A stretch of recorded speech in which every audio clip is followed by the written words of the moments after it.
Hi everyone, in this video I will show you that how you can fix Throne and Liberty controllers navigation problem on your PS5. So here are some effective and working solution. So the first fix is activate emergency cursor mode. Hold down the left joystick to activate the emergency cursor mode when entering menus. This allows you to navigate the menus more effectively, although you'll need to do this every time you enter a menu until issue is fixed in the future patch. Now you can try this fix and see your problem is fixed or not. Now the second is check controller setting. Ensure that your PS5 controller is properly connected and recognized by the game.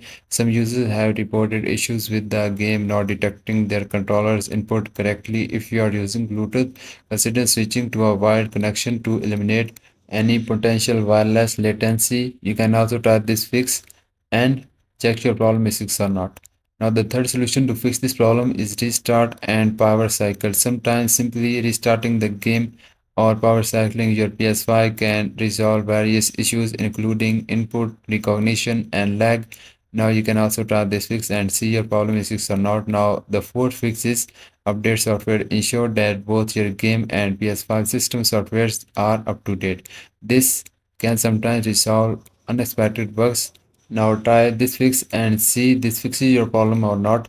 Now the next solution is clear cache. If problem persists, consider clearing the cache of your PS5 and rebuilding the database through safe mode. This can help in resolving ongoing issues with the system. Then check. And I hope guys one of the solution fixes your problem, and if your problem is fixed, please consider liking this video, and bye bye and take care.